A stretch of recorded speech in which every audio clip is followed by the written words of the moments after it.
गुरुदेव भगवान की जय। श्री मौनी बाबा भगवान की जय।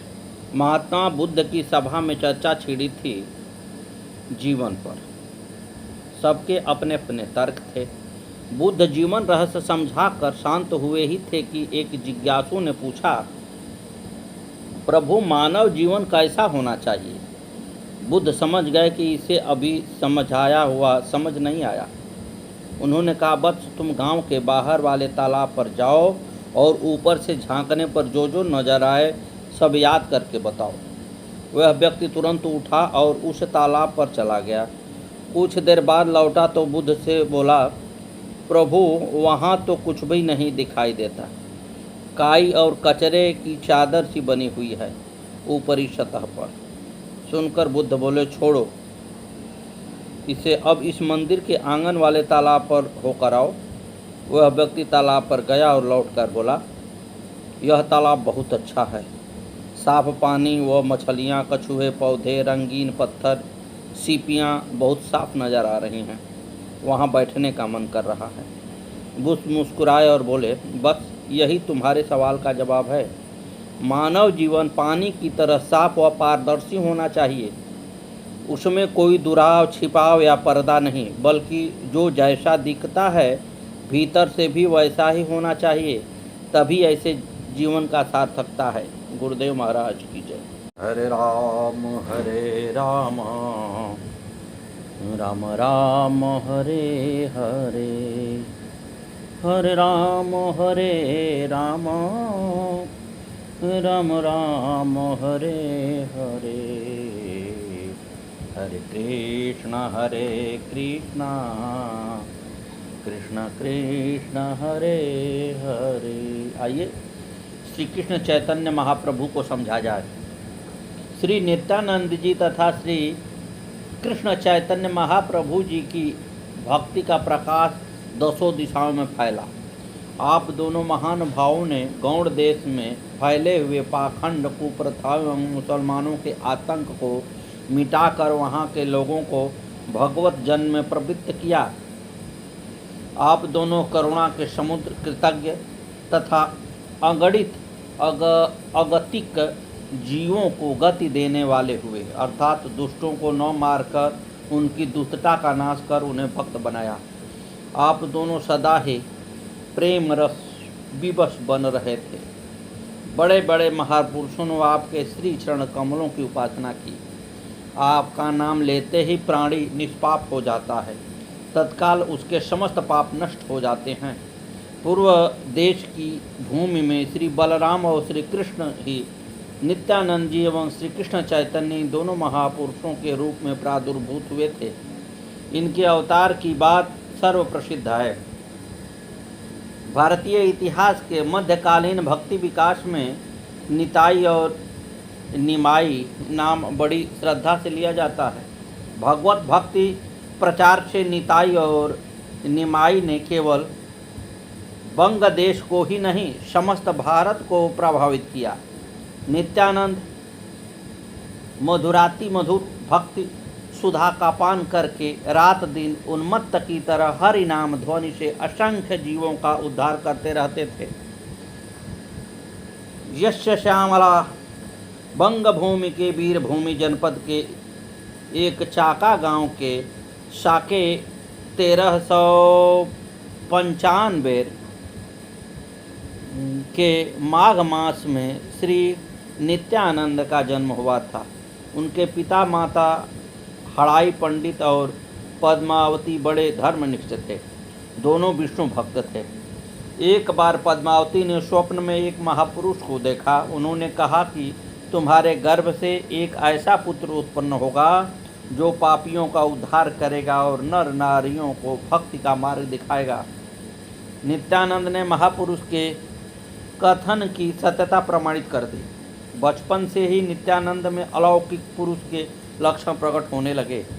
वे श्री कृष्ण की बाल लीला का अनुकरण करते करते उन्मत्त हो जाया करते थे। वे बाल्यावस्था से ही संसार के प्रपंचों के प्रति उदासीन रहा करते थे। कहते हैं कि एक बार आप श्री राम लीला में लक्ष्मण जी का अभिनय कर रहे थे। अभिनय करते करते आपको भावावेश में आया। मेघनाथ के साथ युद्ध का प्रसंग था। जैसे ही आपको शक्ति बाण लगा, आप बेहोश होकर पृथ्वी पर गिर पड़े। जो बालक हनुमान बना था वह अबोध था। वह लाने गया था संजीवनी बूटी पर भूलकर अपने घर चला गया। जब बहुत देर होने लगी तो लोग इन्हें जगाने लगे, परंतु ये तो सचमुच मूर्छित थे, फिर जगे कैसे। लीला देखने वालों में वैद्य, डॉक्टर आदि भी थे। उन्होंने नाड़ी परीक्षण किया और लक्षण देखे तो चकित रह गए।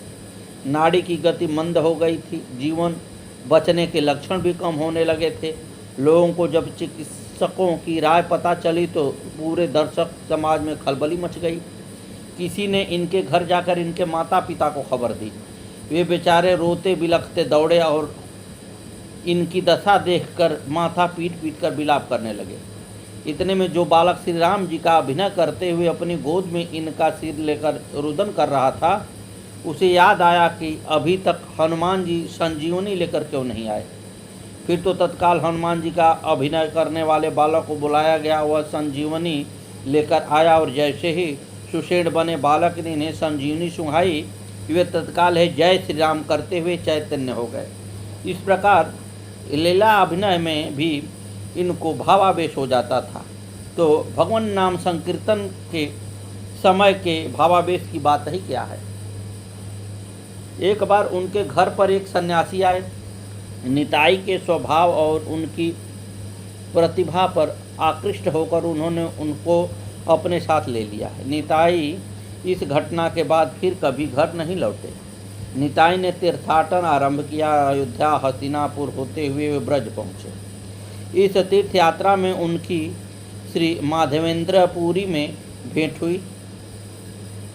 दोनों प्रेम विह्वल होकर एक दूसरे से मिले। तदंतर निताई वृंदावन में एक पागल की तरह भगवान श्री कृष्ण के अन्वेषण में घूमने लगे। बिना मांगे कोई कुछ दे दे तो खा लेते, नहीं तो भूखे ही रह जाते।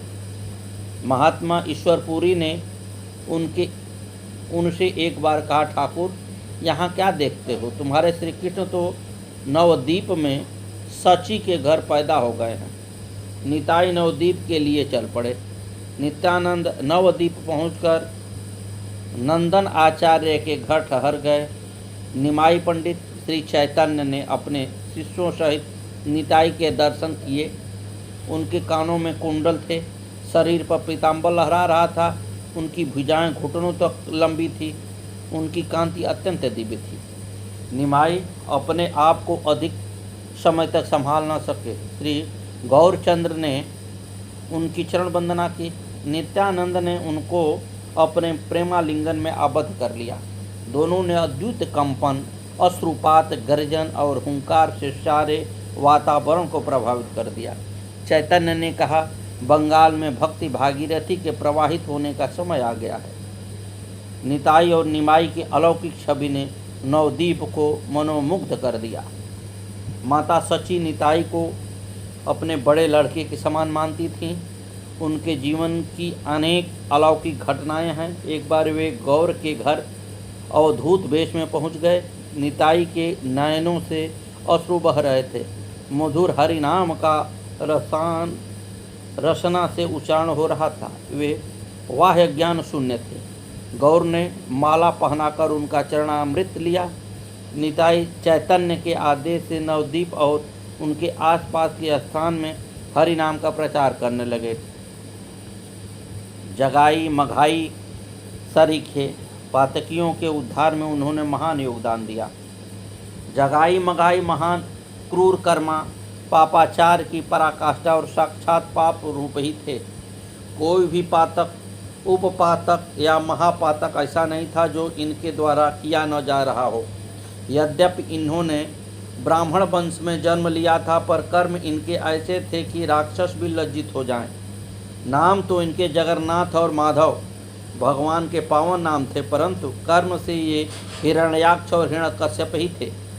लूट, हत्या, मद्यपान और मांसाहार तथा पर दाराभिगमन इनके नित्य कर्म थे। गौड़ देश के शासकीय ओर से नदिया के कोतवाल बनाए गए थे। सदा डेरा तंबू लिए ये एक मोहल्ले से दूसरे मोहल्ले में दौरा किया करते थे।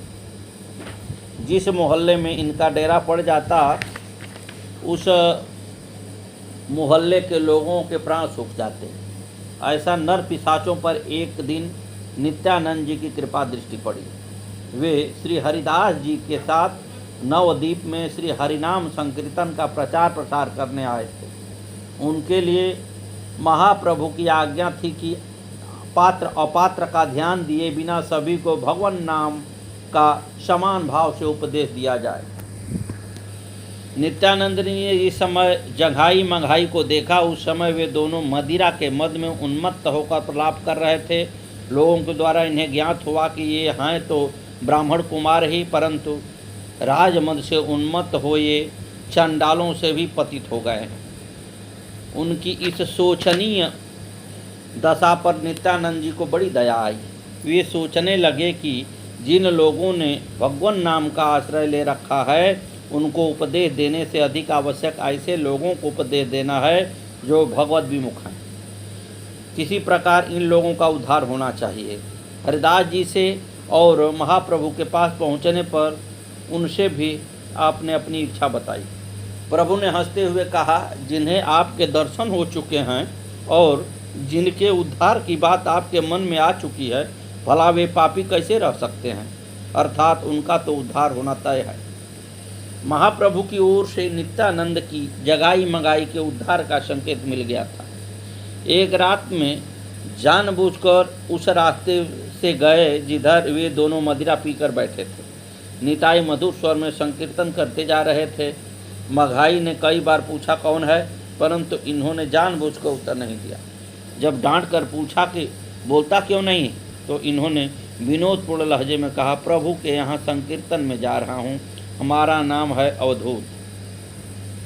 अवधूत नाम सुनते ही मघाई चिढ़कर बोला, क्या वे बदमाश मुझसे दिल्लगी करता है? यह कहकर उस दुष्ट ने पास में पड़े हुए एक घड़े के टुकड़े को उठाया, नित्यानंद जी के सिर पर मारा। सिर से रक्त की धार बह चली, पर नित्यानंद जी को इस पर भी क्रोध नहीं आया। वे तो अपने नाम के अनुरूप आनंद मग्न हुए भगवान नाम का गान और नृत्य कर रहे थे। उन्हें शाप देने के स्थान पर करुणामूर्ति भगवान से कातर स्वर में प्रार्थना करने लगे, प्रभु इन ब्राह्मण कुमारों का उद्धार करो, मुझसे इनकी दुर्दशा देखी नहीं जाती। मघाई नित्यानंद की को इस प्रकार प्रेम मग्न नृत्य करते देख और चिढ़ गया और पुनः प्रहार करने को उद्यत हो गया, परंतु जंगाई के समझाने बुझाने पर शांत हो गया। उधर महाप्रभु के घर पर कीर्तन प्रारंभ होने वाला था। भक्तों की मंडली इकट्ठी हो गई थी कि किसी ने इस बात की सूचना महाप्रभु को दे दी। तत्काल संपूर्ण भक्त मंडली के साथ महाप्रभु वहां पहुंच गए। महाप्रभु ने जब नित्यानंद जी किसी से रक्त प्रवाह होते देखा तो उनके क्रोध का पारावार न रहा। उस समय उनका करुणा वरुणालय रूप प्रलयकारी रौद्र स्वरूप में परिणित हो गया और वे चक्र कहकर सुदर्शन चक्र का आह्वान करने लगे। महाप्रभु को अत्यंत क्रोधीभूत और सुदर्शन चक्र को आकाश से उतरते देखकर श्री नित्यानंद जी ने सुदर्शन चक्र से आकाश में ही स्थिर रहने की प्रार्थना की और महाप्रभु के चरण कमलों में सिर रखकर कहने लगे, प्रभु आपका यह अवतार दुष्टों के संहार के लिए नहीं अपितु उनके उद्धार के लिए है। आपकी दया के मुख्य पात्र तो यही हैं। फिर प्रभु जगाई ने तो मेरी रक्षा की है, इसने मधाई को मुझ पर दूसरी बार प्रहार करने से रोका है, अतः यह आपकी परम कृपा का अधिकारी है। जगाई ने मेरे निताई की रक्षा की है। यह सुनते ही महाप्रभु का सारा क्रोध विलुप्त हो गया और उन्होंने तुरंत जगाई को हृदय से लगा लिया। प्रभु का स्पर्श पाते ही जगाई के जन्म जन्मांतर के पाप क्षण मात्र में नष्ट हो गए। उसका अंतःकरण निर्मल हो गया और वह महाप्रभु के चरणों में पकड़कर फूट फूट कर चिल्ला कर रोने लगा। जगाई को इस प्रकार प्रेम में अधीर होकर रूतन करते देख मघाई के भी हृदय में पश्चाताप की ज्वाला जलने लगी। उसे भी अपने कुकृत्य पर लज्जा आने लगी। वह आंखों में आंसू भरकर गदगद कंठ और आर्तवाणी से कहने लगा, प्रभु हम दोनों भाइयों ने मिलकर समान रूप से पाप किया है।